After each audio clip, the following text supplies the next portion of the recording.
శ్రీలంక బంగ్లాదేశ్ తర్వాత నేపాల్లోనూ యువత నిరసనలు ప్రభుత్వాన్ని కూల్చేశాయి. 48 గంటల్లో నేపాల్ రణరంగంలా మారింది. 19 మంది యువకుల మరణం నేపాలీలు ఆగ్రహం పెల్లుబికేలా చేసింది. ప్రధానమంత్రితో సహా మంత్రుల నివాసాలను టార్గెట్ చేశారు. పార్లమెంట్, సుప్రీంకోర్టు ప్రభుత్వ భవనాలకు నిప్పంటించారు. వీధుల్లో ఉరికించి మంత్రులపై దాడి చేశారు. ప్రధాని, మంత్రులు రాజీనామాలు చేశారు. యువత నిరసనలు మాత్రం కొనసాగుతున్నాయి. తమకు వృద్ధ నాయకులు వద్దంటున్నారు జెన్జీ. తమను అర్థం చేసుకునే యువ నాయకుడే పాలకుడు కావాలంటున్నారు. అసలు నేపాల్లో 48 గంటల్లో ఏం జరిగింది? నేపాల్లో నెక్స్ట్ ఏం జరగబోతుంది? ఆ దేశ అధ్యక్షుడు ఏం చేయబోతున్నాడు? నేపాల్ యువత ఎవరిని నాయకులుగా కోరుకుంటున్నారు? నేపాల్ సంక్షోభంపై వాచ్ ది స్టోరీ.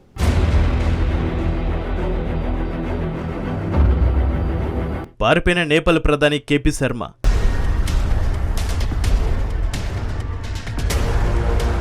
కాఠ్మండ్లో యుద్ధ వాతావరణం.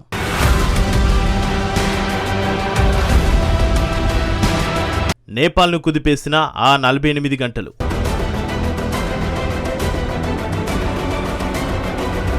హిమాలయ పర్వత సానువుల్లో గందరగోళం నెలకొంది. చిన్న దేశమైన నేపాల్ హింసాత్మక నిరసనలతో అతలాకుతలమైంది. పార్లమెంటుకు, సుప్రీంకోర్టులకు నిప్పంటించారు.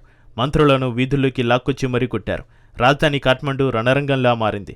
ఇది కేవలం నిరసన ఏమాత్రం కాదు, ఇది పూర్తిగా అల్లకల్లోలం. ఈ ఉధృత పరిస్థితులు ఆ దేశ ప్రధాని కేపీ శర్మ ఓలిని తీవ్ర ఒత్తిడికి గురిచేశాయి. గత్యంతరం లేక 9న మధ్యాహ్నమే రాజీనామా చేశారు. నిజానికి 8న ప్రధాని శర్మ ఆందోళనలను ఉక్కుపాదంతో అణచివేసేందుకు ప్రయత్నించాడు. ఈ అణచివేతలు ఇటీవలి నేపాల్ చరిత్రలోనే అత్యంత దారుణమైనవి. పోలీసుల అణచివేతలో 19 మంది ప్రాణాలు కోల్పోయారు. మరో 100 మందికి పైగా తీవ్ర గాయాల పాలయ్యారు. ఈ అణచివేతల ఎదురుదెబ్బ తాజాగా కనిపించింది. నేపాల్ నగరాల్లో వేల మంది వీధుల్లోకి వచ్చి ఆందోళనకు దిగారు. నేపాల్ ప్రధాని ఓలీ సొంత ఇంటికి ఆందోళనకారులు నిప్పిపెట్టారు. దీంతో ప్రధానమంత్రికి వేరే ఛాయిస్ లేకుండా పోయింది. అనంతరం ఓలీ తన పదవికి రాజీనామా చేశారు. ప్రస్తుత సంక్షోభానికి రాజకీయ పరిష్కారం కోసమే రాజీనామా చేస్తున్నట్టుగా శర్మ ప్రకటించాడు. ఆ తర్వాత కొద్దిసేపటికే కేపీ శర్మ ఇంటిపై ఓ ఆర్మీ హెలికాప్టర్ కనిపించింది. ఓలీని అక్కడి నుంచి తరలించినట్టుగా తెలుస్తోంది. అయితే శర్మను ఎక్కడికి తరలించారనేది ఎవరికీ తెలియదు. అయితే ఈ సంక్షోభానికి అసలు కారణం ఏమిటి? అంత వేగంగా ఆందోళనలు ఎలా వ్యాపించాయి?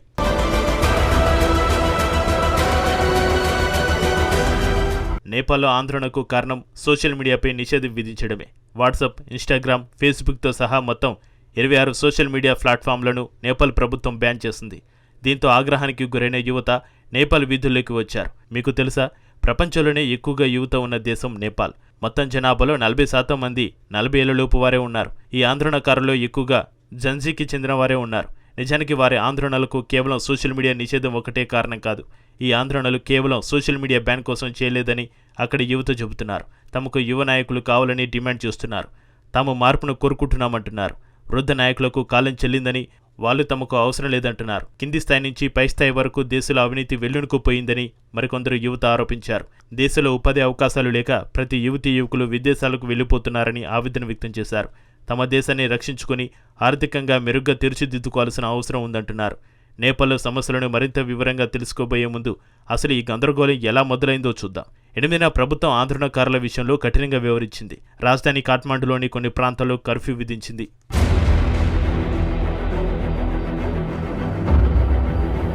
నిరసనకారులపై టియర్ గ్యాస్, వాటర్ కెనాన్లతో పాటు పోలీసులు కాల్పులు జరిపారు. పోలీసుల తుపాకుల్లో ఉన్నది రబ్బర్ బుల్లెట్లు కాదు, అవి నిజమైన బుల్లెట్లే. ఈ దాడుల్లో 19 మంది నిరసనకారులు ప్రాణాలు వదిలారు. వాస్తవ పరిస్థితులను నేపాల్ ప్రభుత్వం తప్పుగా అంచనా వేసింది. నిరసనల్లో యువత చనిపోవడంతో ప్రజల్లో ఆగ్రహం పెళ్లిబుక్కింది. దీంతో వేల మంది వీధుల్లోకి వచ్చి రణరంగం సృష్టించారు. పరిస్థితిని చక్కదిపెట్టేందుకు ప్రధాని ఓలీ ప్రయత్నించాడు. సోషల్ మీడియాపై నిషేధాన్ని ఎత్తివేశాడు. కానీ అప్పటికే ఆలస్యమైపోయింది. నిరసనలు అదుపు తప్పాయి. పార్లమెంటు, సుప్రీంకోర్టుతో సహా పలు ప్రభుత్వ కార్యాలయాల భవనాలపై దాడి చేసి నిరసనకారులు నిప్పంటించారు. నిరసనకారుల్లో కోపం మంత్రులపైన కనిపించింది. నేపాల్ ఆర్థిక శాఖ మంత్రిని వీధుల్లో వెంటాడి మరీ దాడి చేశారు. నిరసనకారుల బృందం అతడిని గుడ్డలోడి తీసి మరీ కొట్టింది.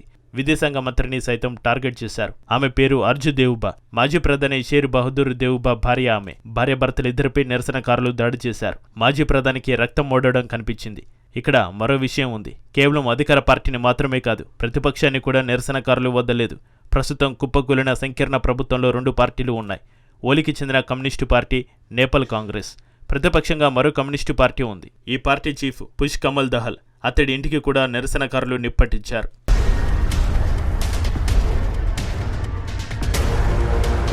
సింపుల్గా చెప్పాలంటే నేపాల్లోని నిరసనకారులు ఏ పార్టీని వద్దలేదు. నేపాల్ ఆందోళనలు మొత్తం రాజకీయ నాయకులను యువత టార్గెట్ చేశారు. దేశంలో పేరుకుపోయిన అవినీతి, నిరుద్యోగం, రాజకీయ అస్థిరతకు వ్యతిరేకంగా ప్రజలు ఆగ్రహం వెల్లువెత్తింది.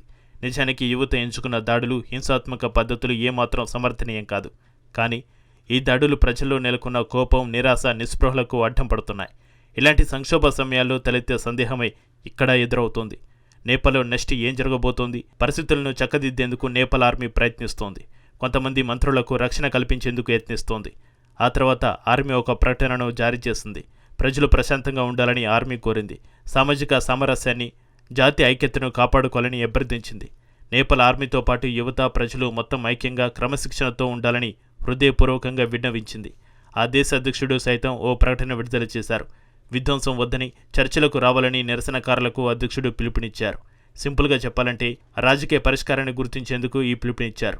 తాజా నేపాల్ అధ్యక్షుడు కూడా రాజీనామా చేసినట్టుగా ప్రచారం జరిగింది. కానీ ఆ తర్వాత అది తప్పుడు సమాచారంగా తేలింది. సంక్షోభాల సమయంలో ఇలాంటి వార్తలు రావడం సహజమే. క్షేత్రస్థాయిలో పరిస్థితులు ఎలా ఉన్నాయి?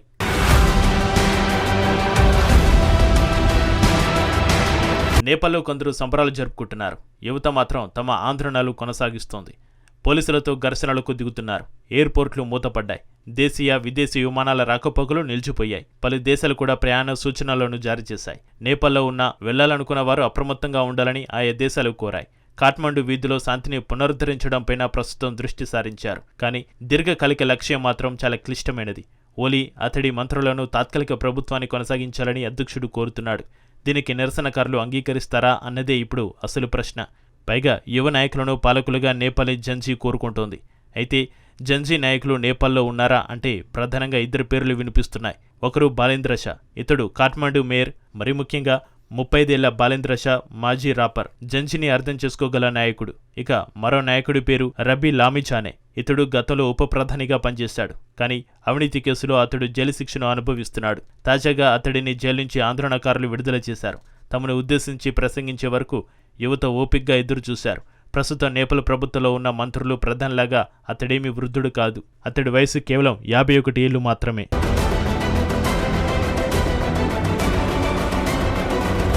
నేపాల్ యువత ఎవరిని ఎంచుకుంటుందో తెలియదు. ప్రస్తుతం నేపాల్లో నెలకొన్న ఆందోళనలు బహుశా చల్లారవచ్చు, లేదంటే మరింత తీవ్రతరం కావచ్చు. కానీ రాబోయే 48 గంటలు మాత్రం నేపాల్కు చాలా కీలకం. ఈ 48 గంటలే నేపాల్ భవిష్యత్తును నిర్ణయిస్తుంది. చరిత్ర చెబుతున్నది ఏమిటంటే విప్లవం నిర్మించడం, నిర్వహించడం సులభమే, కానీ దాని లక్ష్యాన్ని కాపాడుకోవడమే చాలా కష్టం.